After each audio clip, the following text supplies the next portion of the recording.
Greetings from the 1%. My name is Abigail Disney, and yes, I said Disney as in those Disneys.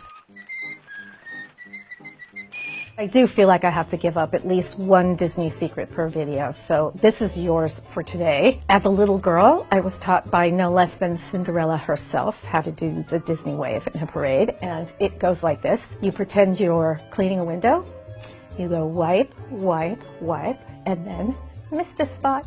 And that's how you make sure you get all the children. So that's your Disney secret for the day. But I am here to talk about more important things. You know, we in the 1% got a great Christmas present last year. I don't know if you remember. It was called a very big tax break. I didn't need it, but the Republicans gave it to me anyway. And I hear if the Republicans do well in these midterms, they want to give me another one, an even bigger one, in fact. It's the darndest thing, isn't it? I got a tax break, but you didn't. I'm sure that was an oversight.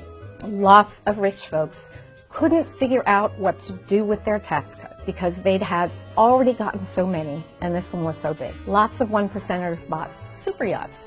In fact, superyachtinvestor.com says sales of super yachts are going up, up, up.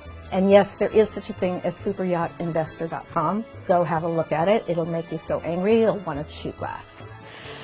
So anyway, 1%ers are doing better than they ever have been doing, and guess what? You are paying for all of it. Remember when Republicans promised that if you gave 1%ers a tax cut, employers would increase their salary and hire more people, and the economy would boom, and there'd be rainbows and ponies, and everything would be awesome? In fact, Republicans have made that promise a bunch of times, and I'm beginning to wonder when we're going to stop falling for that one. It's true that the economy is booming. It's just not booming for you. Republicans promised a $4,000 a year increase in your average pay, but only 4% of you guys got anything close to that.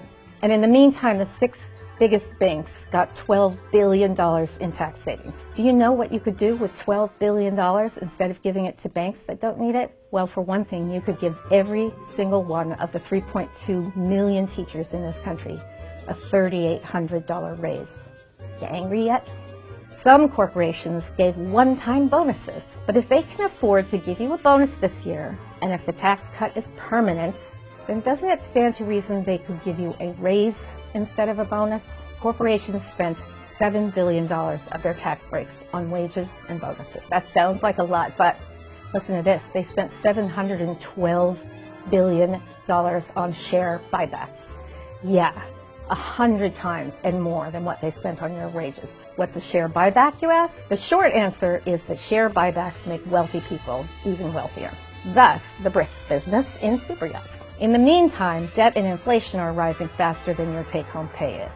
That means you're going to have to work even harder just to stay in place. So they might kick me out of the yacht club for telling you this, but take my word for it.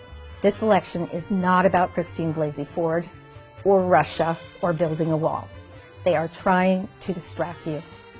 This election is about one thing and one thing only.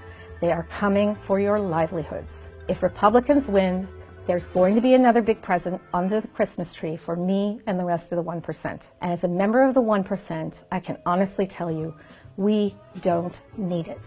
I certainly don't want it. Our Christmas will be nice, but you and your kids are going to find the proverbial coal in your stockings in the form of debt, lots and lots of debt, and worsening health care, and worse and less affordable education, bad roads, crumbling bridges, food insecurity, cuts to fire and police, cuts to Medicare. And make no mistake, they are coming for your Social Security too.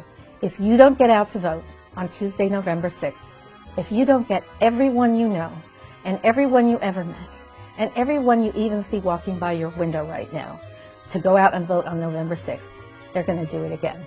We can turn this around, but only if you get out and vote.